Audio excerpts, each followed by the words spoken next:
everyone, and welcome to Mythic Mel on Awakening Airwaves. I'm your host, Melinda Melina Pavlata.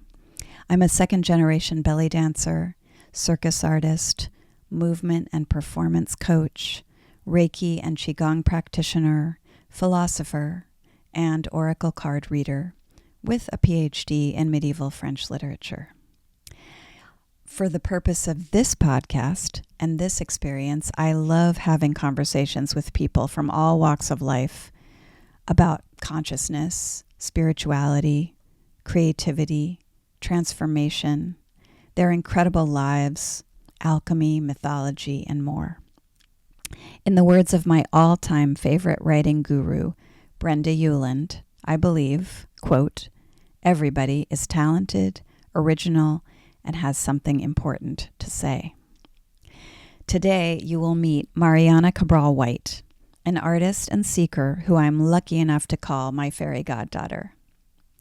We sat down to talk about her latest creation, an oracle card deck called Spiral Alchemy, and how it came to be. Before I welcome her onto the stage here, I want to weave the magical frequency of appreciation for this divine human.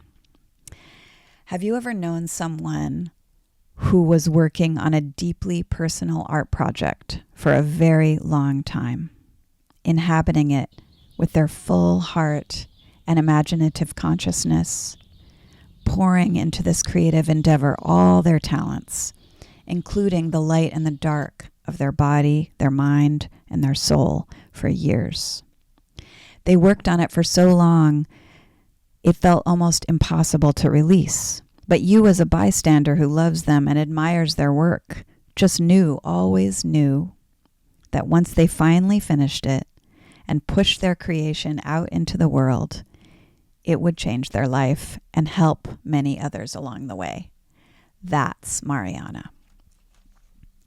Mariana Cabral White is a visual artist, writer, and content creator based in Salem, Massachusetts. Her abstract expressionist work is an extension of her magical practice, a form of catharsis that explores the subconscious, unraveling emotions and themes often too complex for words.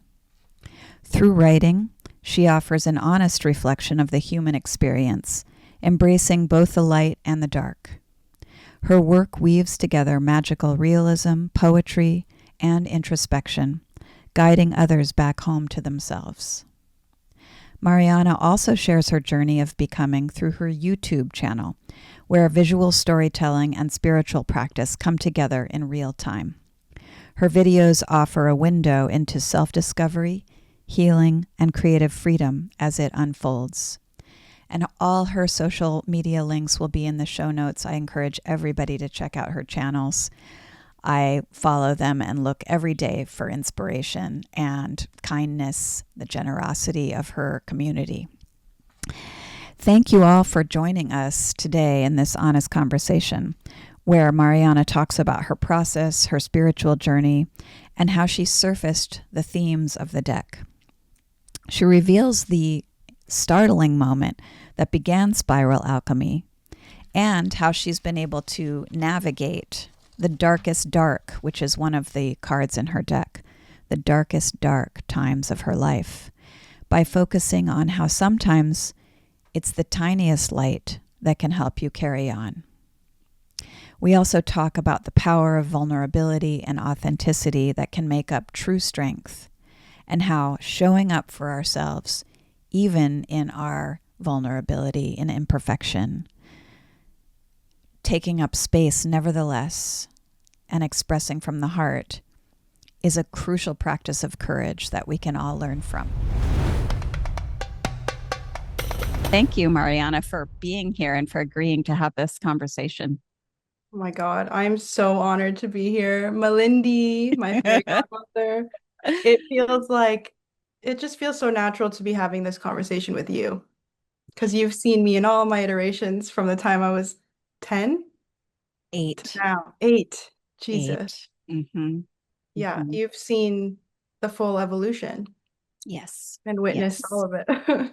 That's one of the great gifts of getting old, actually, is honestly, Yeah. I love watching the trajectories, the evolution of my young friends Mm.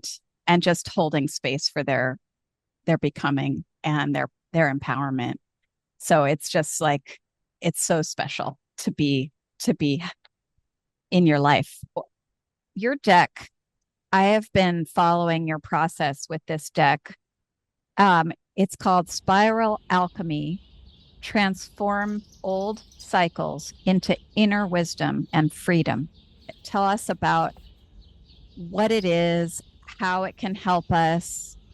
Spiral Alchemy has been kind of following me for the past, I mean, pretty much since I was a kid. The idea grew out of the cycles that I kept repeating. I feel like growing up, I mentioned this a little bit, but feeling split sometimes with my identity and having two worlds in two separate places. Some of the turmoil of my childhood mixed with just my own mental health and the kind of self-criticism and psychological self-harm that I had to work to release, I've found myself spiraling a lot. And I would often say to myself, oh, I'm in a slump. I'm confused. I don't understand anything. Why do I keep hitting these same walls? Something's inherently wrong with me. Like I must be defective because I keep hitting these same roadblocks.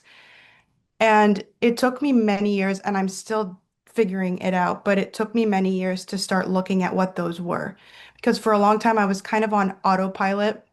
You know, the scene in what is it called? The Graduate, where he's just on that conveyor belt at the airport and he's just moving through his life. He has no control. He's just kind of pushing forward and getting lost in the momentum, but not really looking inward for the answers. I felt like that was my life for a very long time.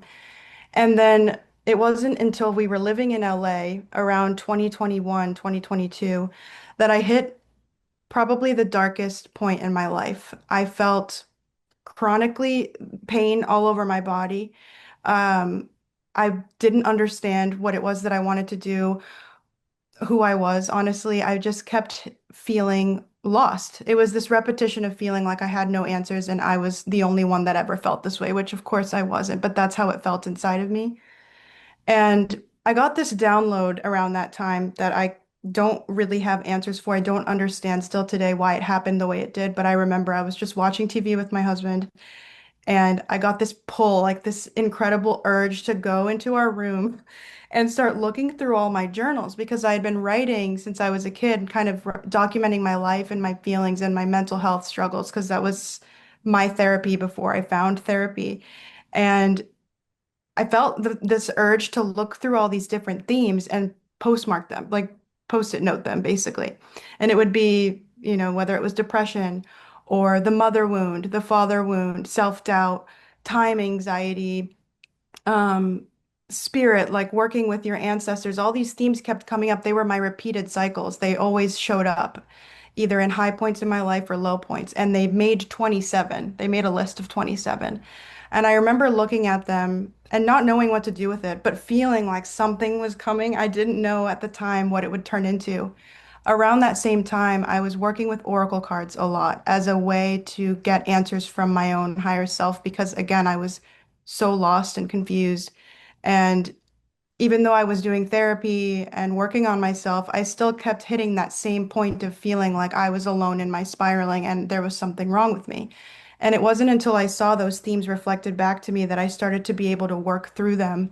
And that was the alchemy. So if it was the mirror card, for example, which is about warped perceptions of self and the way that we harm ourselves with our words until I noticed that, I couldn't, I mean, I had to really see it to start working on why that happened, when it started, where did that criticism come from? When did I start talking to myself that way? And that was the alchemy. That's the shadow work. That's kind of what the cards developed into. So it was these themes that then I started painting obsessively. Before it became an oracle deck, I just knew that I wanted to work through them. So I started writing about them all individually and then designing these kind of abstract, expressionistic magical stream of consciousness images that represented what they felt like to me. Um, and slowly, the idea for creating an oracle deck developed out of realizing that that was my favorite tool, and it blended all these things I loved so much, which was the spiritual, the self-discovery, the self-mastery with visual design and writing. And the spiral, the idea for the spiral came naturally because this idea of spiraling and being, eternally figuring this out was something I had always been working on. But in that moment, I had a name for it, and it grew from there.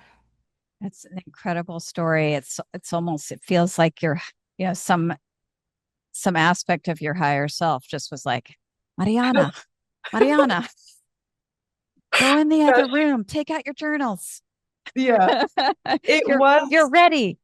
Yeah, it felt, and I describe it in the deck as an electric shock because I've had downloads many times in my life for gut instincts, but this one was so in my body. It was like, stop everything you're doing, go and look through all your journals. And I was in my room sitting around all of these different journals and different iterations of myself in different timelines. And Rich came in, my husband, he was like, what? Because I looked mad, I looked like a mad scientist, sort of like flipping through all of this material. And I didn't really know what to do with it. I just knew for some reason I had to be doing that. And I think it was born out of, yeah, maybe my higher self or divine intervention, maybe a spirit guide was like, this, needs to come through. But I also think I had hit my lowest point, and this deck, although it is a tool for others, it was equally a tool for my own healing.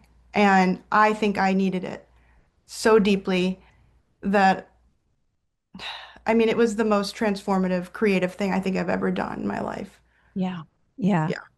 I I just can picture you there surrounded by multiple journals, reading through and going, "Oh my God, there's that again." And that's what I said that different way when I was that age. And I'm curious what were like the first ones that hit you as like, oh my God, that's a theme.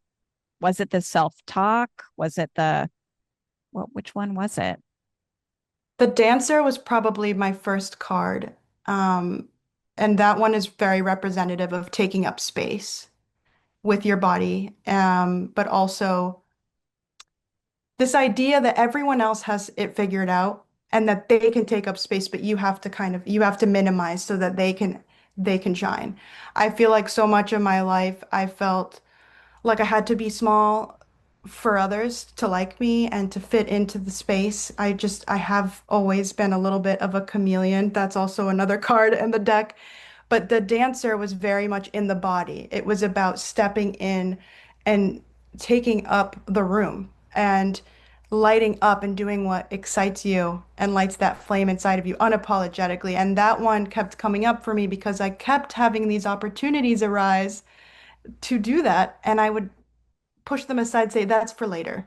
That's for later. That's for when I'm ready. And the flame that grew out of the dancer card was really, no, there is no time, but it has to be now. And your fire never diminishes. It's a self-confidence card, and that was something that I was really battling with at the time. And I think forever, I think that will be a lifelong thing. And I get the dancer a lot in my own readings because it's kind of like it's also a return to what dance brought to my life from a young age, which was it made me feel sexy. It made me feel confident. It made me feel like who I am on the inside that I hide, that I think we all tend to when we are afraid of showing up as our full selves.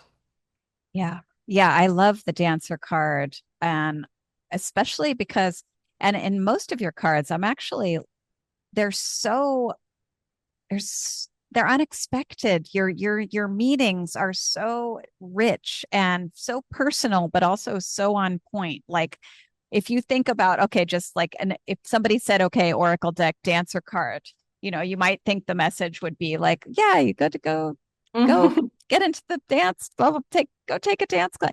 No, when Mariana writes about her cards, like the guidebook is beautiful, like it's beautifully written, and it makes you see in a different way all of these themes that she brings to light. So like the dancer, just I was like, that is, it's just, it's the kind of thing where you're just like, couldn't have put it that way, but it's like it's more true than any truth that I've ever felt about the dancer. And I'm a dancer, and I was like, what a beautiful, card that is. And visually stunning as well. So we do have to talk about your art, because and your abstract expressionism. Um, Before we move on with the cards, I feel like that's really, really important part of this process. So could you describe like what that art is? What is that art making? How did you first start to make your art, and how did that come into play here? I was thinking about this the other day because I knew you would ask me that, and I was like, how do I summarize when this started? Because I think I was doing it when I was a kid and I didn't know it. So one of my favorite things to do when I was even like 5 or 6 years old would be right after school, go home to my desk, pull out anything I had, all my arts and crafts materials and anything I found through the day and make this like amalgamation of just junk. And it was free expression. I just had so much untapped energy inside me that needed to get out. And a lot of it would end up being journaling, but also this art making that I didn't have a name for that was random, but felt like a reflection of all of the stuff that was going on inside of me. And I didn't really dive too much into that in college when I was studying art as a minor. I was really doing more two-dimensional design and illustrations until my senior year. I had one more class that I needed to take, one more art elective, and I picked abstract painting. And I didn't really know what to expect. And I went into this class kind of like, oh, I need to get out of college. I just need to graduate. And I went in and the professor had these giant canvases stretched out on the wall. And he told us to forget everything we knew about painting correctly. He played music and he said, I want you guys to just release and use your own technique. I'm not going to bother you. Just unleash what needs to unleash. At the time, I was really struggling with my mental health. It was, again, the spiral coming up. I was hitting those same roadblocks. It was just a harder time, a harder chapter, and also dealing with heartbreak and the realization that my life was just about to change and I didn't have any self-confidence to deal with that. And I just blacked out. I lost all sense of self and fell completely into a trance. And when it was over, I looked at it and I felt like for the first time I was seeing the inner turmoil, the confusion, the beauty, the struggle, all of these contrasts. I saw them reflected back to me on this canvas. And it was an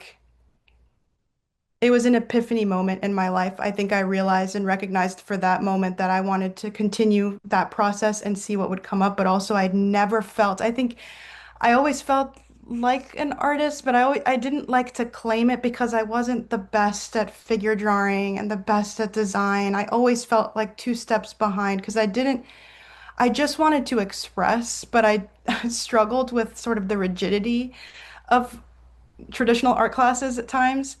And this was the first time that I felt like I was really in my expression and doing something that felt like me. And that changed my life. That changed the course of my life. I started to obsessively paint that way. And it became almost like a meditation. It was a trance. It was my way of diving into my psyche, figuring out what needed to come out.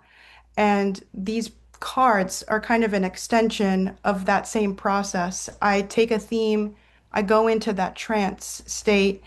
It's meditation. It's how I dive into that place, that source, that place that needs to come out, that needs to find truth. And I combined that abstract expressionism with real symbols that I thought coincided with the themes of the card. So it was really a collaboration of that abstract expressionism style, but also my design work and collage. It was an amalgamation of all these different styles that have been with me since I started.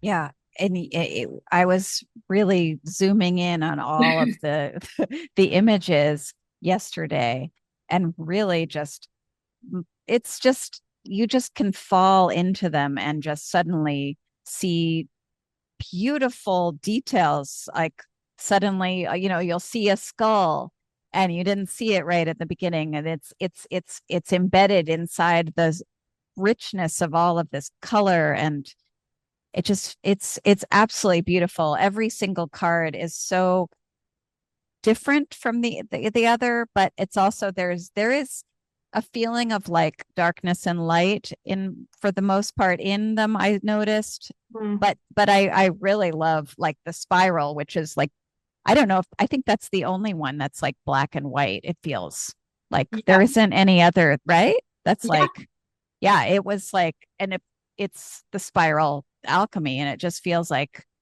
the spiral itself is such a powerful visual.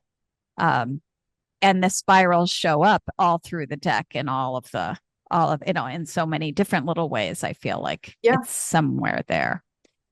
Um, but what was the first painting you talked about? The rose? No, what was it? Was the rose? No, it Uh, wasn't the rose. The the dancer. dancer. Yeah. And who came after her? The mother and the father cards. Yeah. Yeah, Um, I there I have a beautiful, beautiful family, and I feel very fortunate with my childhood, and the my parents are some of the most incredible people you'll ever meet. But I had some struggles, like I said, with my identity. I have a biological father that I don't have a relationship with, so I was raised by my stepdad. So much of my relationship with the father archetype was confusing. And not by any means because of my stepdad, because he gave me all the love I could have imagined, but there was this relationship with that stability that I really struggled with, and masculinity, and also the male gaze, and just this relationship with the masculine in general is something that I've really struggled with, I think, my entire life. And those two cards really juxtapose the divine feminine and the divine masculine, but they both have shadow sides, and their perks. The father is equally grounding and practical and supportive as it can be destructive and explosive. And I did that by design because I wanted to show that these relationships we have, either with family members or with this archetype of the masculine or the feminine, are never one clear-cut thing. And it was really important that I went there for myself, um, with the trauma as well. I think this being a shadow work deck, I really wanted people to feel like they could go into their past and really reflect on some of the things that might have led to the feeling of being stuck. And for me, there was a lot of confusion at the hands of family dynamics that I kind of shied away from. And those two archetypes, those two cards were really instrumental in me figuring out why I kept hitting the same roadblocks. A lot of it had to do with my upbringing and my situation. So I hope that's clear enough because it's hard to talk about. of But course. it was I believe everybody comes to an understanding of their, of there's difficulties in everyone's life, and in relationships are where we learn and grow the most. And it's very important to take a clean, clear, look at how we are in relationship, uh, with parents or anybody in our life who has cared for us, and just part of the process of growing up, I think, is taking that step and going, wait, that's, you know where am I in all of this? You come in, and you've got to do some truth telling for yourself, and just allow things to come up and out that need to be voiced. And you've done a beautiful job with your shadow work. And I wanted to talk about that because this, Mhm. as an oracle deck, like, I love juicy shadow work. I love it. You Too. know, all the stuff Yeah. that's hard in life, like we know life can be challenging. And the way to actually stay in our joy and our curiosity is to stay alive to our truths and to being able to talk about difficult things with ourselves Mhm. and be in discomfort and figure out what it's about and like honor ourselves and feel worthy enough in ourselves to do that kind of work. And so yeah, talk about this deck as a tool for that. Like what are some of the other cards that people might go, oh, this will help me really sit and consider these Yes. aspects. So I'm going to pull them out right now. Here they are. Beautiful. Darkest dark is as low as it gets. Actually, fittingly ties into the start of the deck, which is when you hit that place where there's no hope left. And I hit that place so many times, I started to feel like there had to be a lesson in the pointlessness that we sometimes feel, or like those moments where it feels all so random and the grief that you're experiencing in that moment makes no sense at all. You look at your life and you're like, I'm a good person. I I don't understand why this is happening to me or someone I love so much. How can magic exist? How can manifestation be real? I had a lot of those moments and struggles with my spiritual journey where I would hit the darkest dark and then I'd be like, I don't want to do this anymore. It doesn't make any sense. Because how can we find beauty in life when we hit these points where it all feels so senseless? And it wasn't until I went to that dark, dark place and looked it in the eye that I realized, oh, wait, but even at the bottom of the well, you can still see the light at the end of, you can still see the light poke in. And it became that contrast that you mentioned earlier that I became obsessed with. I think all the cards you'll find the core message is living and enduring in that contrast. Like there's equally darkness as there is light, and there's always a shift. So even at those darkest points in my life, and they happened recurringly, they will happen to me again. Sadly, I'll be there again.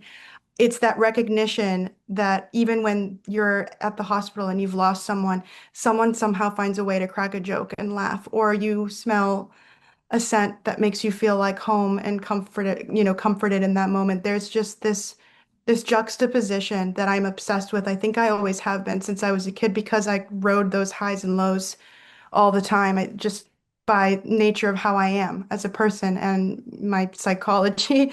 And that's a core message through all the cards. But it's funny, this one came up because it really was the catalyst for the deck. So describe it visually for people who might not be watching the YouTube Oh, version. yeah. Tell them like I'd love to hear you talk about it in your words, like what you painted there. Yes. So this is a painting of a well or a tunnel, however you want to experience it. And what you're seeing up top of the image is light peeking out. It's a beam of light. And so when you look at this card, it should look like you're actually within the tunnel or within the well at the bottom, and you've reached the lowest point, like going down the rabbit hole. But at the top, at the very tippity top, you can see a bright light, a compass your way out, and it's pretty small, which was also by design because in those moments, it just takes that tiny little light to poke through to keep you carrying on. And this is a very, I know this is a heavy card. It speaks to hopelessness, which can be really tricky to talk about. I never want to preach love and light because I know that that is just not, unfortunately, that's not the case for everybody. What I can do is hold space for the fact that I understand. I understand what it's like to feel like you have reached your lowest point and there's no getting out. And I don't have an explanation for it, and I don't pretend to say that there is one. But I also, from by experience and just by, aging and growing up, know that there's always a change. And that's the part that I'm speaking to here. So, yeah, the image is almost an entirely black card. It's the one of the darkest ones in the deck. Yeah. And Yeah. what is a card in the deck that points to a way that you may have that helped you ascend out of the bottom of the well? Like Cool. there are, I know, I mean, I don't want to put words in your mouth, but there is one in there that is so joyful, and that is so clearly a tool for Mhm. helping. Oh my I'm God. just curious what you would say. Like Curious what's what you would say. okay. I mean, I'll happy. I will say So I just want to know. the community card.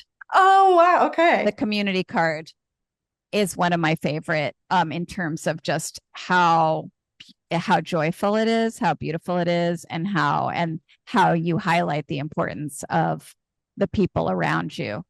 Yes. It's just, yeah, talk about that card. There's a Oh, spiral in there too. there is.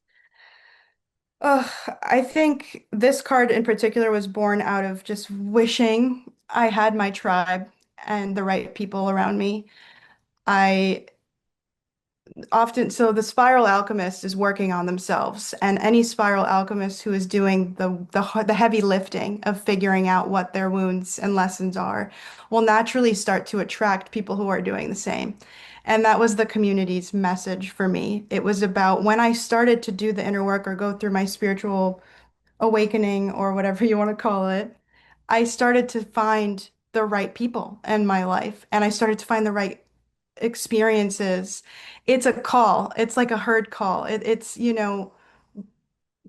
collectively what we're doing today is collectively finding ways to enhance each other's work, to elevate each other. If you feel resistance and you don't want to use your voice, there's always someone who wants you to speak louder. You're one of those people for me. And community is a call to find those people in your life. And it can be one person. It doesn't have to be a collective. If you have the one, you are so fortunate.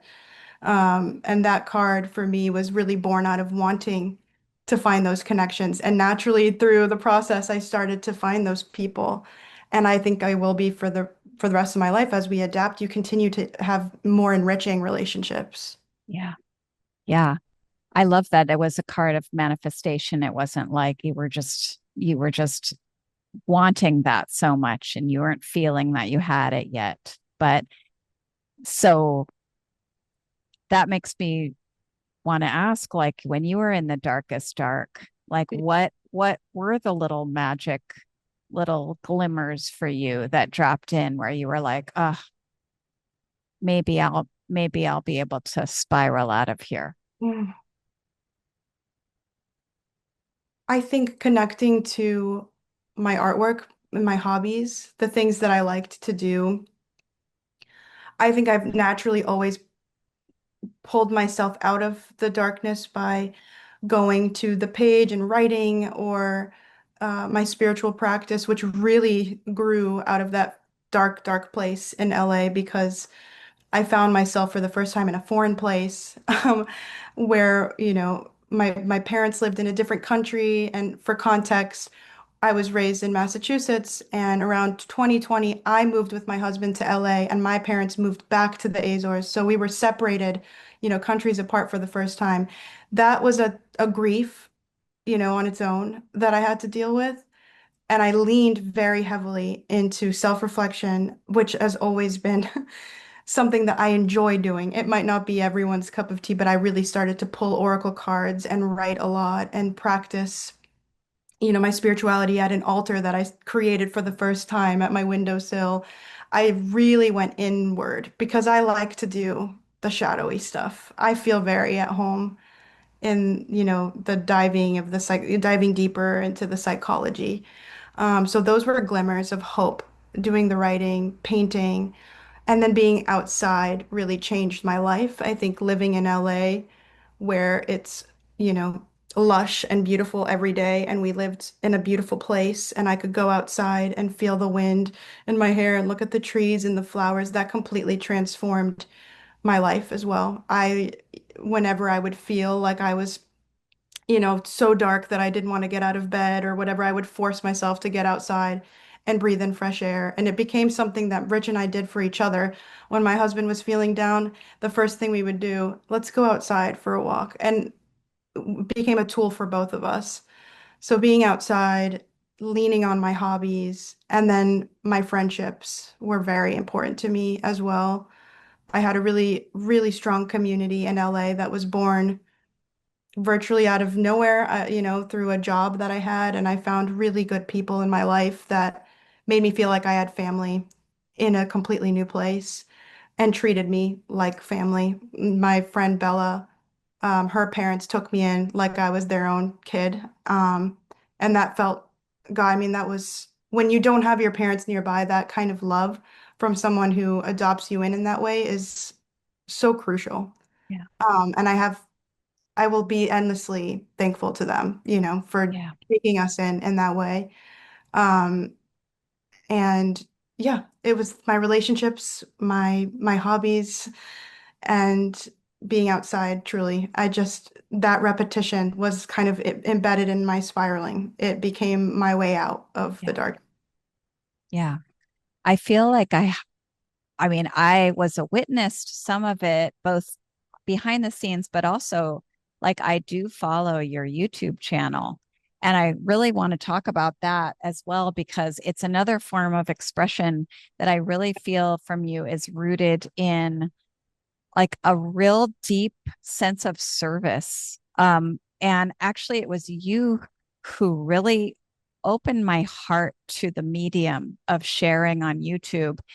Um, just with real authenticity, like you have this channel that you share on about your life with a lot of honesty, vulnerability, and you've built this community there where I go on into your world there through your channel, and I see the comments of these beautiful people who are so really truly loving and supportive, and it just warms my heart. Like it truly, I didn't know that that was possible. I really had a cynical attitude about that kind of thing. And Me you too. really, truly, kind of opened my eyes and my heart. And I feel like you did it in part, or and you can correct me if I'm wrong, but like from when you were a kid, needing to see other ways, get hope, get inspiration, get people to tell you it's going to be okay. Like, talk a little bit about that because I Yeah. feel like it's so important in your spiral.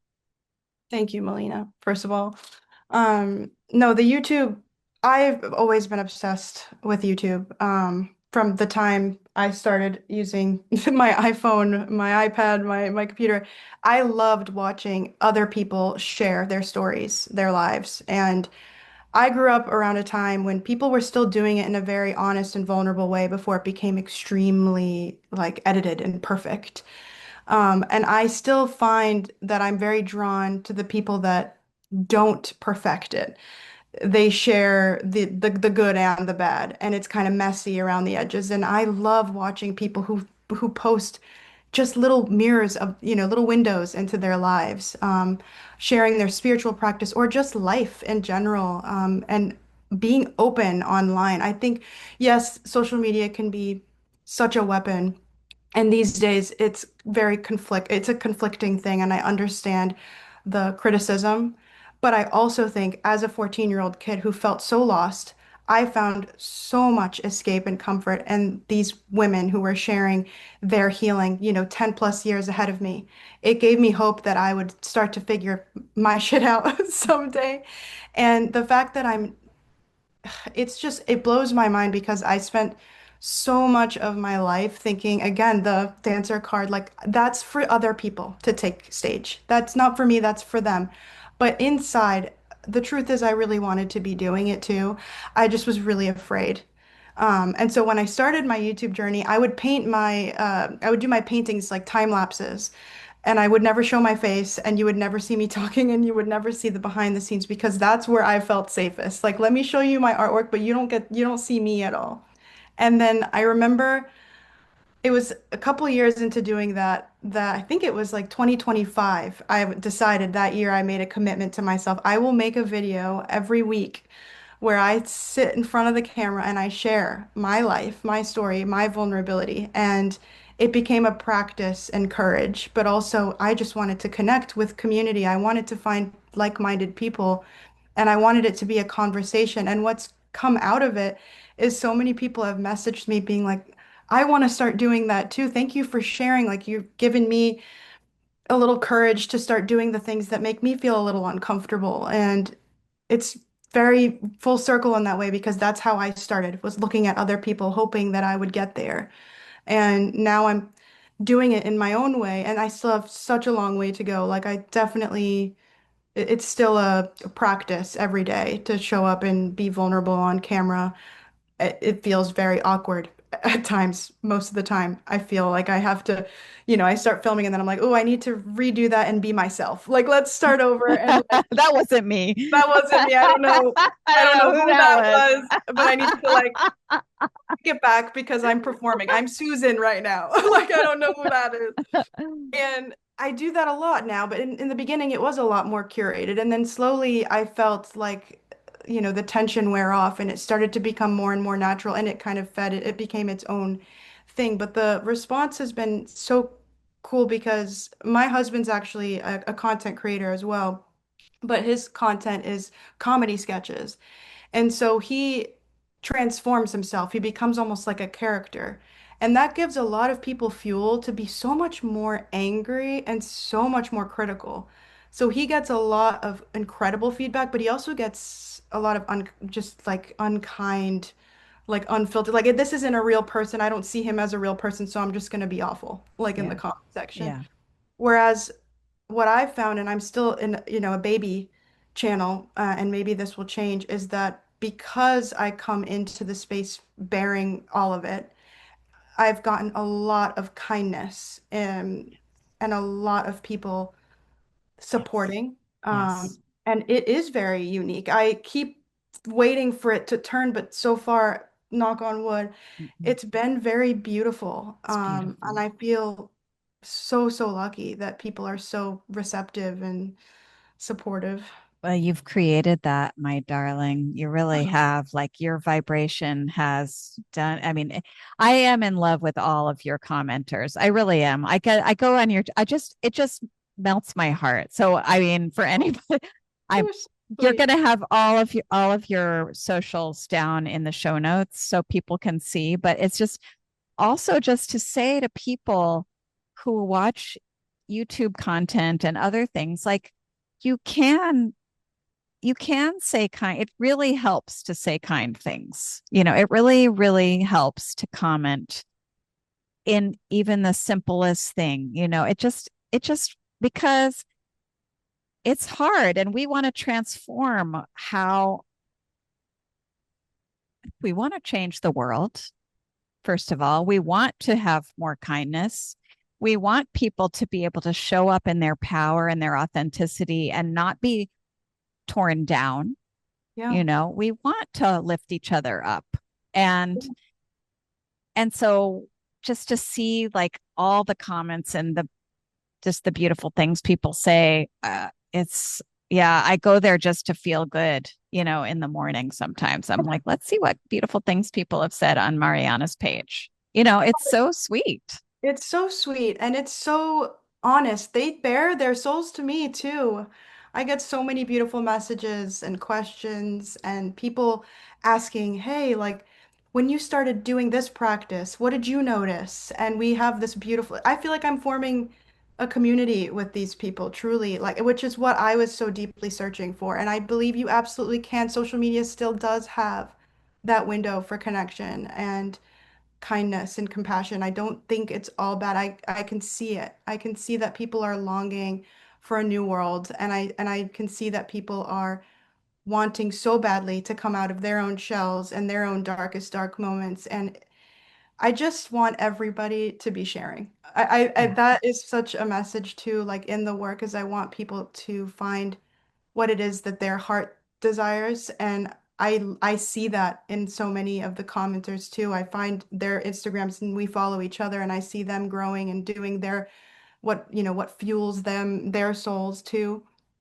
And it just makes me feel so hopeful in this world where there's so much darkness right now. Like I see so many people pulling for their truth and their expression. Like we are all thirsting for it. And I think that's why channels right now that are sharing their vulnerable side, that are sharing their practice and their self-discovery are that there's more attention on it right now. I think it's because a lot of people are craving that. Yeah. Uh, Yeah. and yeah, I'm blown away by the generosity all the time. And I find so many other creators I'm also constantly viewing and finding comfort in their portals. Like I just love it. I love it all so much. Yeah. I feel like it goes back to like you're talking about our ability to hold two truths, and to hold paradox in some way. Like I feel like there has been such an emphasis on our, you know, anybody who's on screen doing it, it's like the professional veneer, and you have to be somehow perfect, and Yeah. you have to know exactly, and you have to know everything, and you have Yeah. to have it all figured out, and you can't show them your weakness. Yeah. And yet we know that behind the scenes, everyone is a human. Everyone is struggling in their various this, that. It's not like we have to share all of our Yeah. stuff, but just to be able now, I think, in to carry both, like, just, yes, we're strong, we're powerful women and people, but we also can, at the same, part of our power is the tough things we've been through, is the vulnerability, is being able to share your insecurity and still be powerful. Yes. Yeah, I think that to me is so confident. That is true strength, is when I see someone who is so clearly going through it or not even, but just showing up and being themselves. Like it's the most beautiful thing in the world because it is very hard, I think, as a woman or, as a person in general, or especially like if you've been told that you need to be small in any capacity, it's very hard to grow out of that. And I think we're craving it more than ever from people whose voices have been diminished in the past. I think we would just we're cheering it on. We want to see it. I Yeah. do. Yeah, I do too. And I also feel, though, you said something important there, being themselves. A lot of times this work is about figuring out who we are. Yes. And we don't always have it all figured out. And I feel like that is a process that your deck creation like points to that it helps you come into, like, you are worthy of doing your self inquiry. You are worthy of feeling good about yourself and within yourself. Yeah. I know you've thought a lot about that. Can you talk more about that, because I think a lot of people might feel held back. So they're like, oh, I don't know who I am. I don't exactly know. Neither do I. Like I I don't know. I'm still, yeah, it's Yeah. a forever spiral alchemy test. I mean, we're always working on this and Beautiful. it gets more and more apparent over time and through the work, but I think we're constantly evolving. And I, the self-discovery component, I think, was born out of necessity for me. You can feel yourself hit a point where it's affecting your physical body. When you neglect yourself for so long, your body fights with itself. And I was having a lot of, and I still to this day have a lot of hormonal struggles. I have been diagnosed with endometriosis, although it's very complicated because to be, accurately diagnosed, you need to do the surgery, and women's health is very under-researched. And I've been struggling and being bounced around a lot of different clinics and feeling really hopeless. But I started to have a lot of hormonal issues around the time that I was neglecting myself. And it was mirroring that. And nowadays, I have a lot more awareness, but I'm also hitting a new phase of life where there's more to excavate. And my body is kind of reacting to some of the things that maybe I'm not addressing. So, although Spiral Alchemy was born out of one chapter of my life where I figured out and looked inward on those things, there are new themes coming up now and they're surfacing and I'm not so comfortable with them yet. But I think that's the Mhm. beauty of being the spiral alchemist is you have kind of signed a contract with yourself that like it's like, hey, I know these will keep coming up and I promise I'll look at them and I'll deal with them. It's like I'm not going to put, sweep them under the rug. Yes. Yes. And I know that there are things that are coming up for me right now. I don't know what they are. I don't have a full picture yet. That's actually what Great Womb in the deck is about. It's a feeling in your gut, in your sacral space. It's you don't have a clear picture yet, but you can tell that something is coming, something is being birthed. And I actually pulled that card the other day because something in me is changing and I've been having a lot of physical side effects. So I think for me, I don't know if I answered your question, Melina. I'm sorry. Yes, you did. Are you kidding? You've gone beyond, as usual. You're saying incandescent truths. Go on. I was gonna say the self-discovery for me is a lot of times born out of necessity. I think my body tells me when it's time. Yeah. And I hit a lot of points in my life where I start getting the warning signs that something needs to be addressed. And yeah, that's I follow that gut feeling and also the physical symptoms that arise. And I think, yeah, I just feel very in tune with whatever that is that's going Yeah. on inside me physically and intuitively. We don't need to name it yet. It's not fully clear, and it's important everybody hear that and be able to sit with, like we all know that there is that feeling sometimes, and you just if you're too quick to like put it in a box and label it, it's you're missing out on the richness of the unfolding and the sort of journey and investigation of it. So it sounds like, yeah, it's the next spiral, Yes. it's the next spiral for the next, for your future deck. But I want to talk about this deck because I know behind the scenes that when you got this deck, you took it to work one day. And I Yes. want to talk about that because I feel like it's part of the magic of your creation now living its own amazing life. And I want to talk about like all the ways that it has surprised you. And so, yeah, talk about that. You were the first person I called when this happened too. Um, yeah, so I brought the first proof, the first physical copy, because I didn't know if this would work truthfully for other people because it was born out of my own self-work and transformation. And I always knew that the themes were universal. That was the point, but I didn't know how much they would apply to anyone, people who may not lean witchy or spiritual. I just wanted to see if there's truth that comes out for other people. And I brought the deck to work. Actually, didn't even have this in mind yet. Truthfully, I just wanted to share with the two wonderful women who work downstairs for me, who are so kind. I just wanted to show them the design. I felt like a little kid, truly. I was just like, look what I made. I wanted to go downstairs and just do a little show and tell of the artwork. And all of a sudden, the both of them are like, oh, wait, will you do a reading for us? Can we do a tarot reading? They think it's tarot. I'm like, well, these are oracle cards. I created them. They're different images. It doesn't follow us. But they were like, no, no, no, like let's do it. So what was funny is when I started creating this deck, I didn't have an idea specifically for how the cards would be pulled. In the beginning, in the introductory section of the guidebook, I describe the average way that a lot of people work with oracle cards. Like you can do a three-card spread for past, present, and future, or a before and after, spread out the cards and let your intuition guide you, or ask a specific question. I named a bunch of different ways to go about it.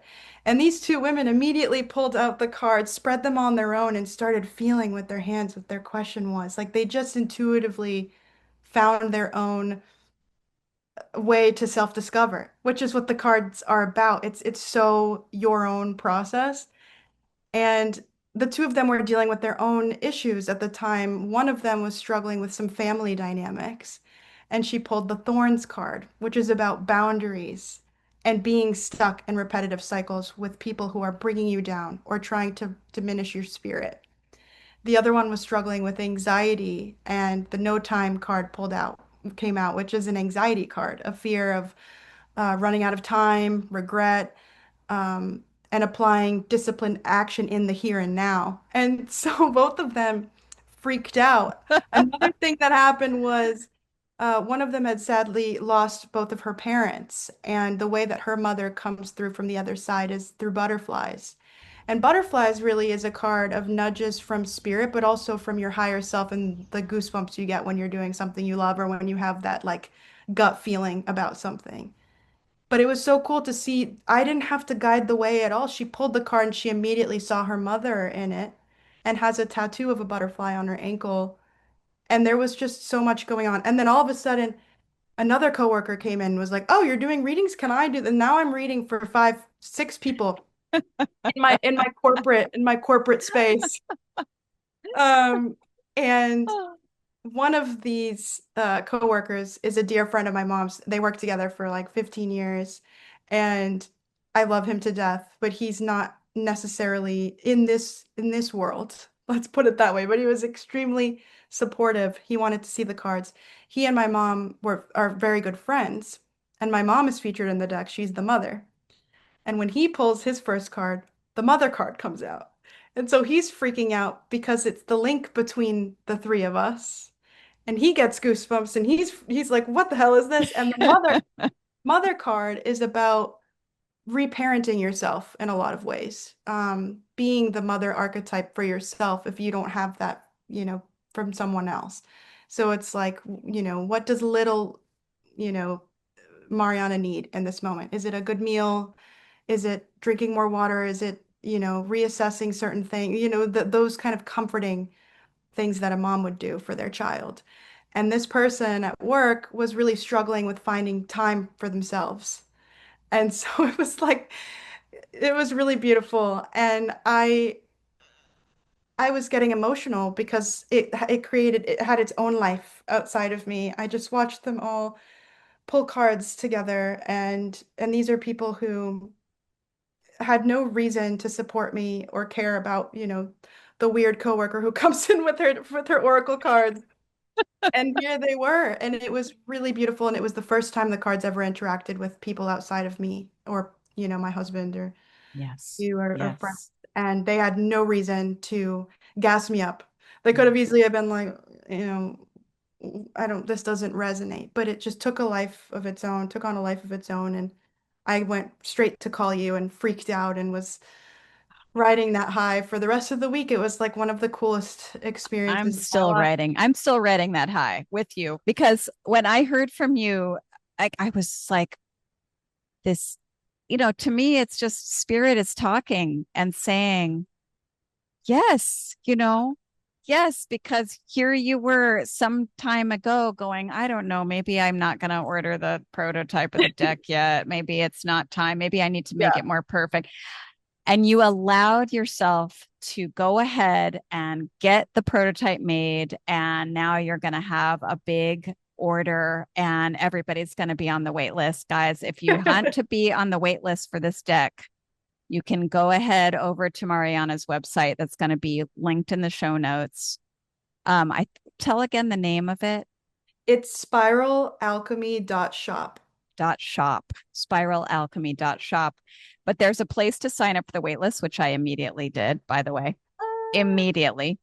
thank you. And but just to know that also that there's always something more you can do with the creation, but like you can also just say, okay, this is beautiful for right now, and it's also already helping so many people, and to release the perfectionism or it will never be released into the world. I mean, talk about that, like the perfectionism Mm. uh thing, you know. I feel like Well, that's poison in the it, you have a card in the deck called poison. I feel yes, like perfectionism is one of the it is. poisons. Yeah. Yes. Yeah, and no time speaks to that as well because, you can equally set things aside and that guitar in the corner of your room just gathered dust. It's for another day, it's for when I'm ready. And then it creates a pattern of regret, which I loved living in. I was constantly like, oh, but if I had done this then this would have happened. I was just like, it was almost like I liked being in that dark place. I don't know. I just couldn't get myself to the point of just the here and now. And I do owe so much of that to you because you and your daughter, Zoe, are so instrumental in my life. And Zoe is such a go-getter. And she has always cheered me on about like, hey, let's just do it. Just do Like, it. Fire, and fire, cardinal fire, Aries. fire. And there are people in my life, luckily, who were always just, including my friends in LA as well, who just wanted to see the thing be made. And the people who love you will, they want to see you do the things that light your soul on fire. And I had a lot of people telling me, just we just want it. It doesn't have to be perfect, just make it. And I was also wrestling with that myself. So it came at a good time because I think Spiral Alchemy was born out of a place of recognizing that I had a pattern of putting things aside until they were perfect. The YouTube channel was really the first big exercise in showing up even if I didn't feel ready. That first YouTube video I made, not the art ones, but the one, I forget what it's called. It's like returning to myself or something. It's the first video I did facing the camera, and it was in 2025, I believe. That was the first of a series of exercises, and I don't feel comfortable with this at all, and I don't really know what I'm doing, but I'm just going to keep doing it. And then it paid off gradually over time. And so I know firsthand that perfectionism is poison. It really is. And so much of my life was clouded in this need for validation. And I thought that you would only get the result you wanted if something was pristinely perfect. But there's no such thing as perfect. It doesn't exist. And even now, the deck is beautiful, and I'm so proud of it. But I find myself looking through and being like, oh, I would do this and add this. And I had someone actually, I think it was at work, I forget who told me this, who said that I should treat spiral alchemy like the manual in psychology that they constantly keep adding to, the different disorders are always Right, changing. It's a living, breathing work. right, right. And I do think that that's what this is too. It will never be perfect, because it has its own heartbeat. It's like constantly evolving as I am too. Yes. Um, and I think everything I make from here on out will hopefully be a representation of that. Like I'm not striving to be perfect anymore. I am just striving to be in the process of making. Like I just want to be making things. Yes. I love your creation. I love that you did the brave you were brave enough to just go ahead and do it, that you recognize this pattern where you were hold yourself back for various reasons. And I love that you actually went and did it. And now that it is showing you exactly what it is capable of, doesn't even need you. It's going off in the world. It's got its little backpack and it's like, listen, mom, I am going to change the world, whether you like it or not. And I'm going to help people. And it's off. Like Spiral Alchemy is already doing its magic out there. And I feel like, and I've always felt that you're probably going to be offering workshops in Spiral Alchemy. I feel like you're going to be offering a holding space for people to like do some. You've always you're a professional writer, like you can teach writing and in the way that you do. I feel I see all of that coming together in a course, so talk about that, because I want that to happen personally, and I'll be the first to sign up. So when's that going to happen? Ah, I don't know, Melina. I'm working on it. I don't know. I am starting to Uh, feel, you know what, that might actually be one of the lessons that's coming through this next phase that I'm feeling in my womb space right now, which is the resistance that comes up around holding space for other people. I struggle with that a little bit because it's not only self-doubt, it's a fear of ever being preaching anything, especially when it comes to your own self-work, because I do feel it is so personal. But I do have ideas about being just a conduit for people where we come together and there's canvases and free abstract expressionist movement. I used to do that with my girlfriends in LA a lot. We would come together and just paint, and it was so beautiful to see it create a life of its own outside of me. Like I would tell them, okay, well, these colors might look good together, and this is how you create texture.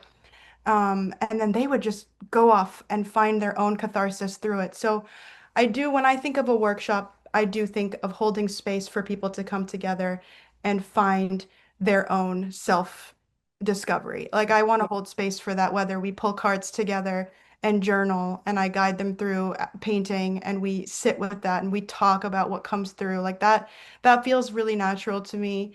Where I struggle is with the teaching. I'm still trying to figure out how. Reframe teaching, because Yeah. we all know, it's really just holding space for experience. And Yes. you can do that with great wisdom and experience. Like you have the experience of doing a lot of things and creating the art Mhm. of journal prompts, of the just the depths that you've gone into with your deck. Of course, no pressure from me. Just, No, I the like the fairy no pressure. godmother likes to light a match under your butt sometimes I need because it. I see it already. And also, if somebody wanted to book a reading with you, could they? I'm just curious. Would you be Ooh. open to it? I would definitely be open to it. I mean, I have plans. The spiralalchemy.shop website will be my hub Hmm. for all things. It will start with the deck, and then I hope it has a life that grows outside of the deck. And then there will be readings and, yes, workshops and other offerings. I do like to craft. We kind of mentioned that earlier. I do want to create lots of different offerings, whether that be spell jars and little brooms or incense holders, candles. I have visions for creating a space with lots of offerings, and this is just the start. And the website finally exists. That was also its own exercise in releasing perfectionism for me, but it's there and it's live, and hopefully that, yeah, that will be the place where readings and other things will live. Yeah.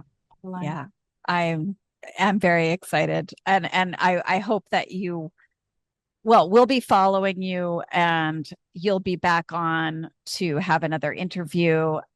When this deck is out in the world, we'll be talking about all the ways that people have gotten like downloads and insights from it, and all the ways that it surprised you beyond your wildest dreams. And because the truth is, a lot of times, we try to control life, we try to be perfect, we try these things and these ways to manage and keep ourselves because but the truth is, like, we just have to let things go and then watch life become something you never even expect. You can't even imagine what's on the other side sometimes. You No, just not at all. can't. Yeah. No, and so much of my manifestation practice, and it's such a beautiful time to even be talking about that right now as we, embrace the new moon and this time to start asking for the things that we want. I always end with, and surprise me. And Like, surprised me. Yeah. because I might have this idea of what the best possible outcome could be for me, but I know that the universe always gives me that times 100. Like, it's always so much more rewarding and a lesson that I needed to learn Yeah. along the way that I couldn't have even seen. So it's, yeah, I mean, I like the element of surprise and the spontaneity of the self-discovery. I like that it changes, and that's the magic of it. Yeah. Well, for anybody who hasn't been on your website yet, like, do you have images of the deck there? Is that a place they can go and see Yes, things? you can see some of the images, but I also have a link to on the homepage to my YouTube channel, and I did just recently upload a video called I made an Oracle deck, I believe is the title. And in that video, you can see me open the first package and freak out in real time, holding it in my hands for the first time. But I also describe the deck and show some of the cards. And there will Yeah. be more videos on that soon. I want to do a full video about its origins and everything Yeah. and show more of the individual cards. But that video is a good starting point. Yeah. Yeah. So the deck is 27 beautiful cards. There's a gilt edge on them. It's, they're just luscious. Can't wait to get my hands on them myself. 27 is a magic number for me personally. So when you were, I remember at one point you were like, 27, is that enough? I'm like, yes, that's a sign from the universe. 27 is magic, and it's wisdom, and numerologically. And it's just, three nines. Oh, power. And it's just what I love is just, it is it's 27 essential themes for self-inquiry, for doing shadow work, but in a way that's filled with light and hope. And just, nobody's sugarcoating anything, but it's like there's tools in this deck and in Mariana's guidebook, which is so beautifully written because she's a writer, but also it's really authentic. And there's even poetry in there. And it's just a beautiful read. I was rereading every single, like every word is just, I'm just like, oh, the way Oh, you describe things just, it makes me so happy. Um, thank I you so love, and then just looking at all, every time I look at the cards, I'm like, oh my God, like chameleon, what a card, what an art, what a work of art that one is. That is something, that's that card where you're like Oof. trying to be something that you're not, depending on who you're with. Like, who doesn't identify with that at some point, like, but it's also so interesting visually. So for any artists out there, like Mariana's artwork is amazing to take in and just sit with. So just the art alone and the fact that she created every last thing about this deck is so wonderful. So sign up for her wait list so you're the first to know when it is available. And Mariana, before we go, is there anything that you would like to share that we haven't touched on at all? I don't think so. This was perfect. I guess I hope that people don't feel alone in their discovery. I think, yeah, I just spent a lot of my life feeling very alone in the excavating of these themes and figuring it out. I just thought, like I said, that I was somehow defective or something was wrong with me. And I just hope that through the cards and through my message that you understand that we're all spiraling together collectively. And you are not alone in your becoming. I hope that that comes across when you work with the cards. And also when you do get your own deck, I hope that they speak your own truth. Like my guidebook, yes, feel free to work with the guidebook, but I really want people to find their own wisdom. And I hope that the images bring up things that I didn't even think about. Like I hope that they have a life of their own. Yeah. Yeah, that's beautiful. And so just everyone, please go to Mariana's beautiful website. Everything about her is in the show notes. Check out her YouTube videos. They are so heartwarming. We love her community as well. And I'm just so grateful that you took the time to be with me on Mythic Mel on Awakening Airways, sharing your beautiful message. The easiest yes in the world. I'll do it anytime, anywhere.